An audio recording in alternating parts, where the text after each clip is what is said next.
Pour cette réparation, vous aurez besoin de la pièce détachée, d'une pince Bruxelles, d'un outil spudger, d'un tournevis cruciforme ainsi qu'un décapeur thermique ou un sèche-cheveux. Tous ces éléments disponibles sur notre site internet. Bonjour à tous et bienvenue aujourd'hui dans ce nouveau tutoriel de l'atelier high-tech. Nous allons voir comment remplacer le connecteur de charge sur un Samsung Galaxy S9 Plus ayant pour référence G965F.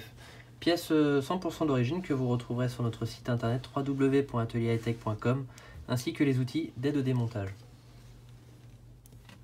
Voilà, donc nous allons débuter cette réparation. Dans un premier temps, on va vérifier que notre appareil est bien éteint. On va retirer carte SIM, carte SD se trouvant à l'intérieur du rack.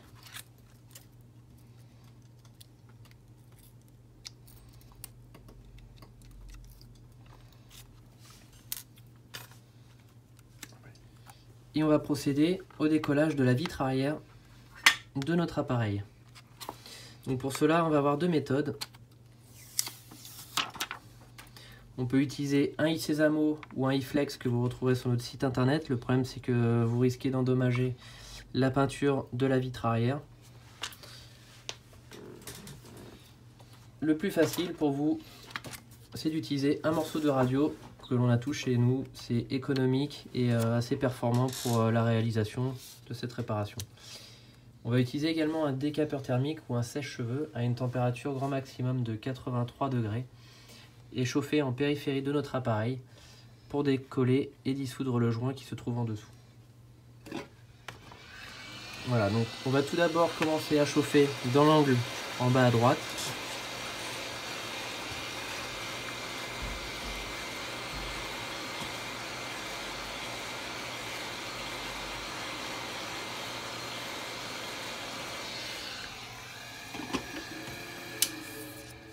On va utiliser notre morceau de radio que l'on va insérer dans l'angle, comme ceci, entre le châssis et la vitre. On va cisailler tout doucement comme ceci et passer en dessous. Voilà. Ensuite, si vous sentez une résistance, il vous faudra chauffer un peu plus longtemps. On va faire petit bout par petit bout, donc on commence par la partie basse étant collée un peu plus fort sur cette partie là.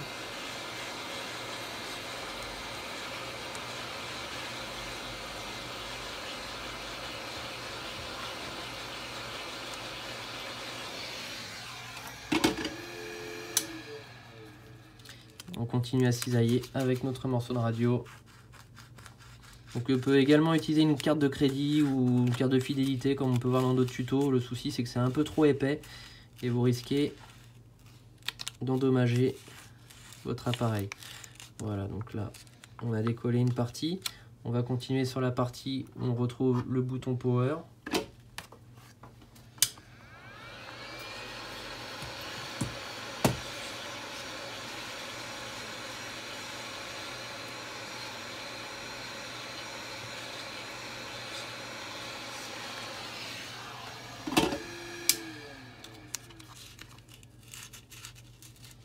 On fait très attention à pas trop enfoncer le morceau de radio, on essaie de s'arrêter à peu près à cette partie-là, à 3-4 mm du bord pour éviter d'endommager la nappe NFC qui se trouve en dessous. Voilà, pareil en partie haute, on va chauffer. Il va falloir faire très attention à la partie droite ici, on va retrouver la nappe de notre capteur d'empreinte digitale. Donc faire très attention à ne pas la sectionner lorsqu'on va introduire la radio.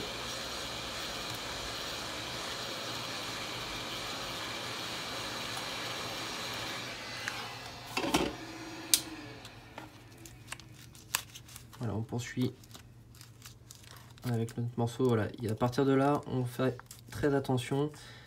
On insère pas entièrement notre bout de radio, on reste sur le bord à peu près 3 mm, pardon.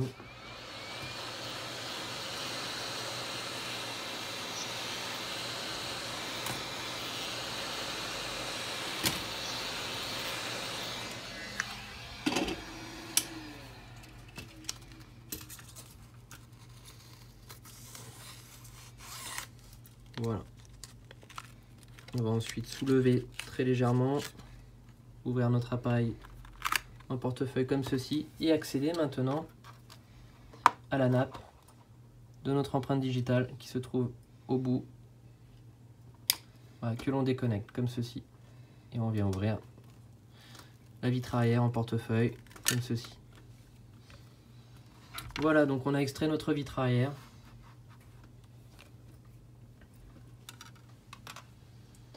On va maintenant utiliser un tournevis cruciforme, retirer toutes les parties qui se trouvent en partie haute, centrale et partie basse.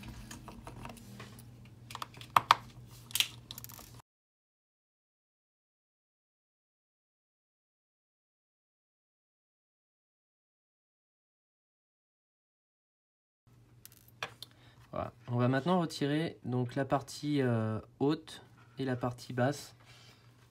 On va utiliser notre pince Bruxelles et l'insérer dans l'ergot qui se trouve sur le côté de notre appareil. Donc sur la partie basse dans un premier temps, j'insère la pince Bruxelles et je fais levier en soulevant sans aller trop profondément sur mon téléphone. Voilà, je fais un retrait de la partie basse.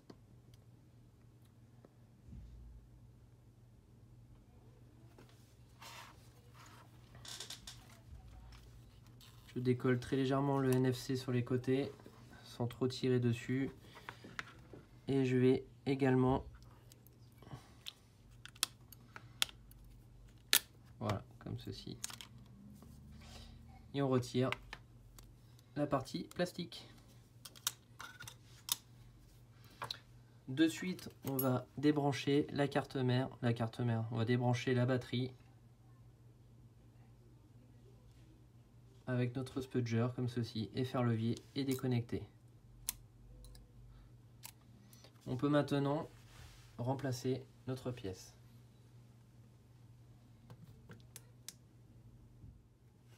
Voilà, donc maintenant qu'on a retiré toute la partie arrière de notre appareil, on va pouvoir accéder à notre pièce détachée, donc notre connecteur de charge qui se trouve en partie basse.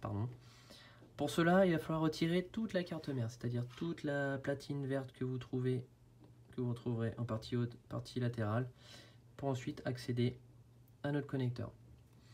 Donc il est important de bien suivre les étapes, et je vous conseille de regarder une première fois les étapes avant de tout démonter.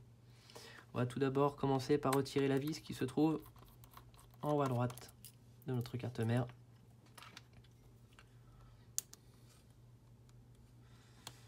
Ensuite, on va déconnecter la nappe qui se trouve au niveau de notre bouton latéral avec le spudger, comme ceci. Je déconnecte. Pareil avec ma caméra frontale, pareil avec mon capteur. Une fois que j'ai retiré ces deux-là, je vais pouvoir utiliser ma pince Bruxelles et retirer mes deux composants. Je vais maintenant aller sur la partie écran.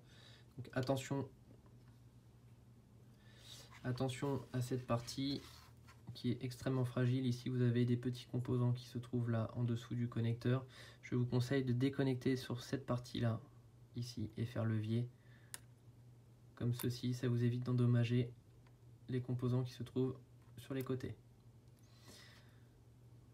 On va également déconnecter l'antenne de Wi-Fi, voilà, comme ceci. On touche surtout pas aux deux antennes coaxiales qu'il y a sur les côtés. On arrive maintenant en partie basse, donc la partie qui nous intéresse le plus. On va dévisser, toutes les vis qui se trouvent sur notre nappe connecteur de charge, donc celle au-dessus du connecteur jack, celle à côté du connecteur jack et qui le maintient. On va également le soulever comme ceci. En enfonçant le tournevis, on soulève tout doucement et on déconnecte avec notre spudger comme ceci.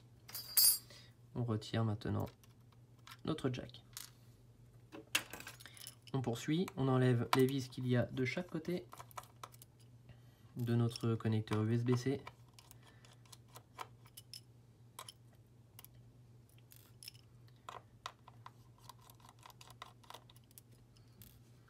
comme ceci. Voilà, donc là on a tout retiré. On va maintenant utiliser notre pince Bruxelles qui est assez fine. On va soulever à tous les endroits. Donc là vous voyez, vous avez votre nappe qui passe en dessous du châssis. Donc il vous faudra refaire la même chose lorsque vous allez remonter ici et ici. Voilà. Donc là on peut voir plusieurs parties. Donc on retrouve ici notre connecteur de charge USB-C. Donc c'est cette partie là qu'on veut changer, qui se situe sur toute la nappe que l'on va remplacer. On retrouve également nos deux connecteurs coaxiales qui se trouvent ici de chaque côté, le blanc et le bleu qu'il faudra remettre au bon endroit. On retrouve également le micro qui se trouve ici. Donc si vous avez un problème que de micro, il vous faudra également remplacer toute la nappe, ainsi que la partie Wi-Fi qui se trouve ici. Voilà, on va maintenant déconnecter nos antennes coaxiales. Donc là je vous conseille de bien regarder comment on fait. On vient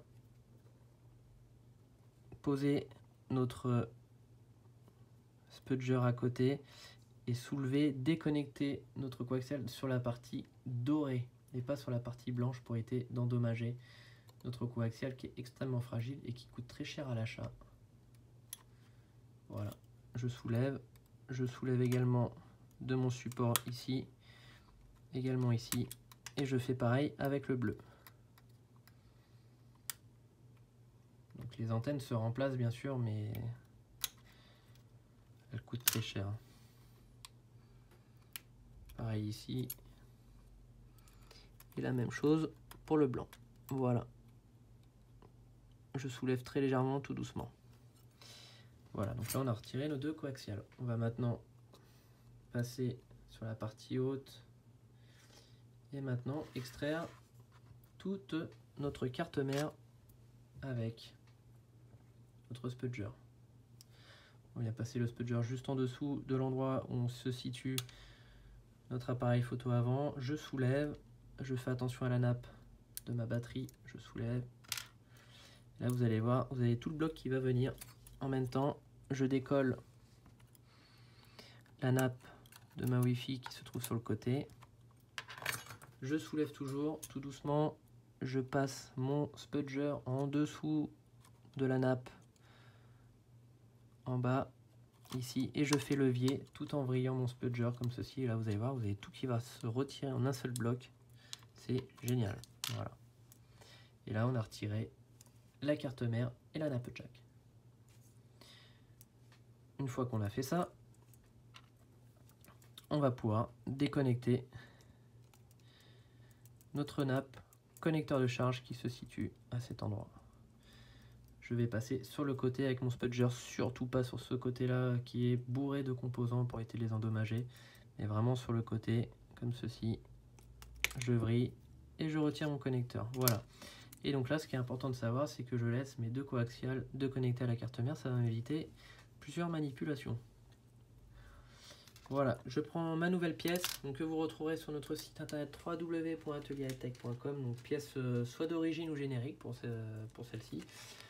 Sachant qu'il est préférable de travailler avec de la pièce d'origine, tout de même ça tient mieux dans le temps. Voilà. Donc comme je vous disais tout à l'heure, je le répète encore une fois, le connecteur USB-C, le micro, la Wi-Fi. Voilà, et puis tout ce qui est module réseau qui se trouve sur les côtés avec le connecteur du jack. Voilà, donc on va maintenant remettre notre nappe sur la carte mère. Attention, c'est là où ça peut devenir dangereux. On va remettre cette partie là dans cette partie là de notre carte mère. Il faut bien ajuster face à face les deux connecteurs pour éviter d'être à côté et d'écraser les composants qui se trouvent juste à côté. Donc je vous montre, on met face à face les deux. C'est bien de le faire avec le bout de doigt, au moins vous allez avoir le ressenti. Une fois qu'on sait qu'on est face à face, on appuie tout doucement, clac, on entend le petit clic qui se met en route. Voilà, et normalement elle est censée tenir toute seule. Et là, on n'a rien abîmé, voilà, c'est très important. Hein. On passe nos deux câbles, nos deux coaxiales en dessous, c'est-à-dire en dessous de cette petite partie verte, comme ceci.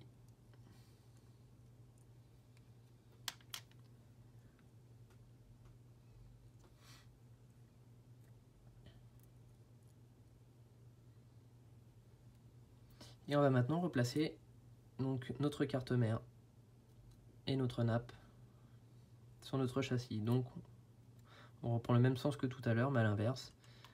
Je place tout d'abord mon connecteur USB-C, comme ceci, puis la partie haute de ma nappe, ici mon antenne Wi-Fi, ainsi que mon micro.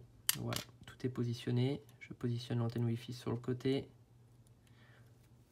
Je vérifie bien à ce que les deux coaxiales passent bien en dessous et viennent se placer dans la toute petite rigole. Ici, vous allez voir, vous avez une toute petite rigole pour positionner vos deux antennes. Voilà. Et je viens replacer, attention à la nappe de la batterie qui peut nous gêner pour replacer la carte mère en partie haute. Attention également à la nappe des boutons ici et là. J'ai juste à poser et réajuster délicatement ma carte mère, comme ceci, juste avec le bout des doigts, comme ça, sans forcer. Normalement, ça rentre tout seul. Voilà. Et maintenant, on va reconnecter toutes nos nappes. On peut commencer par la Wi-Fi. Donc, comme tout à l'heure, on ajuste face à face et ensuite on appuie. Si on ne force surtout pas sur les nappes, surtout pas. Pareil pour celle-ci, avec le bout du doigt, on a un meilleur ressenti. Pareil sur celle du haut. On peut également remettre la vis de notre carte mère ici pour maintenir le tout. Voilà. Et pareil également sur celle du bas au-dessus de notre connecteur jack. Voilà, comme ceci. Maintenant, on peut travailler en toute sécurité. On retourne sur notre partie basse.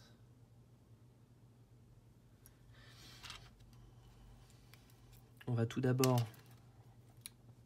remettre le coaxial qu'on vient bloquer dans son support. On vient tout d'abord replacer le coaxial sur la nappe, face à face. On ajuste et on appuie.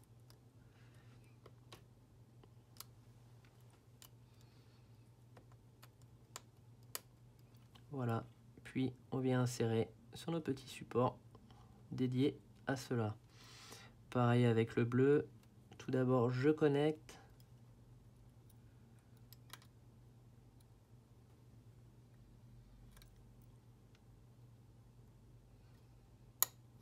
Voilà, puis j'insère. Voilà. Attention ici à ce que votre nappe soit bien rentrée dans le détrompeur qui se trouve à ce niveau-là. Faut pas que ça dépasse. On utilise maintenant notre jack, petit crochet vers le bas comme ceci.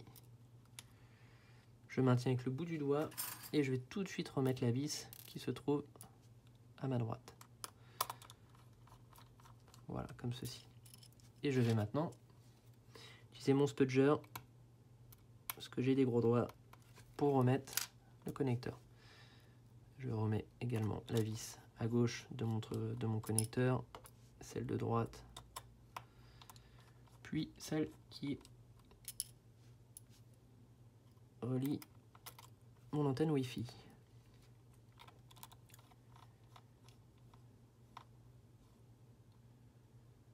Voilà, comme ceci. On a remis toute notre partie basse. On a remis également le Wi-Fi, on a remis l'écran. On passe à la partie haute. On a bien remis la vis sur notre carte mère. On a également bien remis la nappe sur le côté. On va maintenant remettre la caméra avant. On met surtout pas les doigts sur l'objectif. Tout d'abord, on insère la caméra en partie haute, puis on appuie avec le bout du doigt pour ajuster. Pareil avec le capteur. Comme ceci. Voilà, tout simplement. Et maintenant, on peut rebrancher notre appareil, enfin notre batterie, et faire les essais. Une fois qu'on a fait les essais, donc vous essayez de le mettre en charge, vous voyez si justement ça s'allume. Si tout s'allume bien, vous pouvez maintenant remonter la partie arrière. Voilà, donc on a remis notre nouvelle pièce. On va maintenant remonter la partie arrière de notre appareil. On va tout d'abord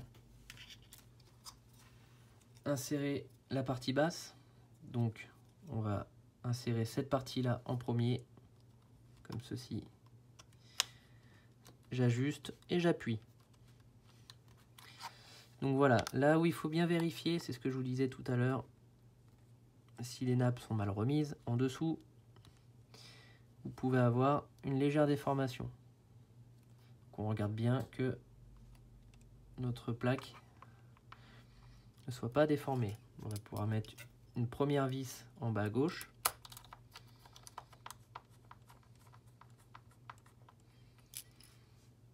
Et une vis en bas à droite.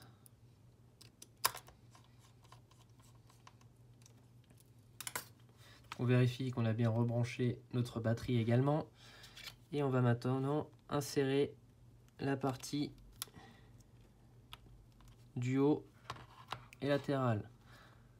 Voilà, je clipse comme ceci. Donc j'y vais vraiment tout doucement avec le bout des doigts. Hein. On force pas. Vous entendez les petits clips qui se mettent en place. Voilà, une fois que c'est bien clipsé, qu'on est bien bord à bord comme ceci. Pareil, il faut vérifier qu'il n'y ait pas d'épaisseur en plus.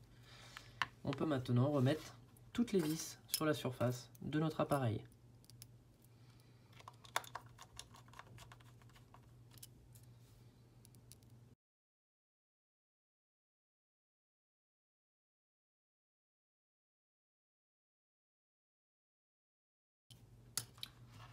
Voilà, donc on a repositionné toutes nos vis.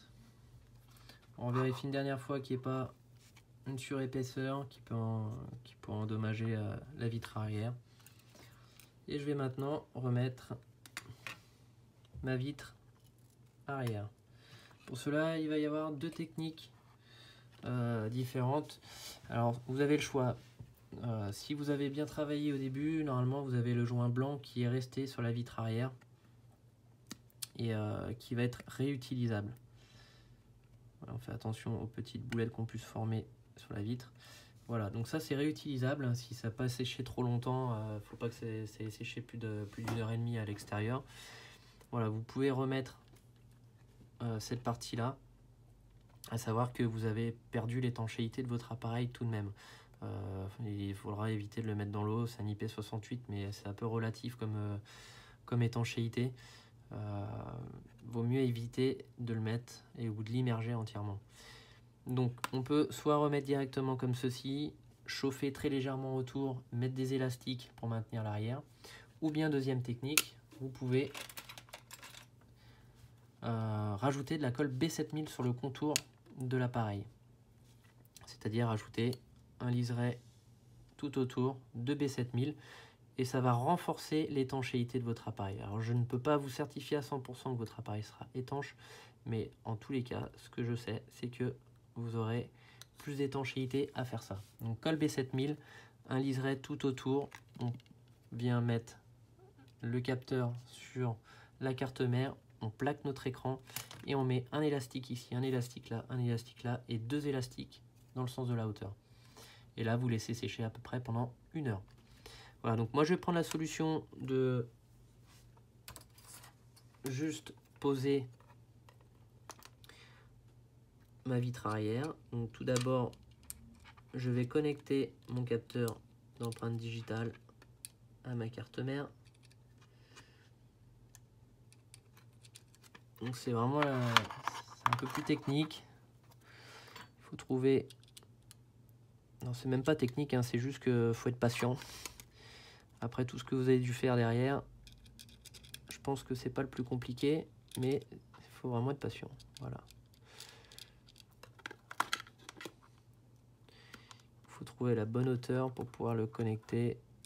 C'est assez embêtant. Et là, à moins d'avoir des doigts fins, mais on est obligé d'y aller avec le spudger.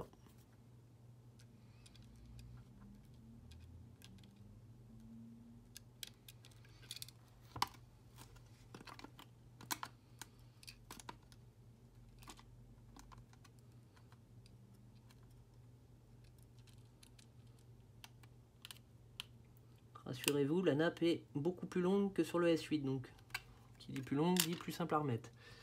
Voilà, donc là on a bien reconnecté. Faites attention de ne pas le déconnecter. Et moi je vais repositionner ma vitre arrière, on ajuste bien les angles en haut et en bas et on vient appuyer sur tout le contour de l'appareil. Donc si vous avez opté pour la solution B7000, comme je vous disais, on met des élastiques tout autour et on laisse reposer pendant 1 heure. Voilà, donc nous dans notre atelier, on utilise un four qui est spécial, qui va réchauffer l'arrière pour pouvoir retrouver une étanchéité presque parfaite. Voilà.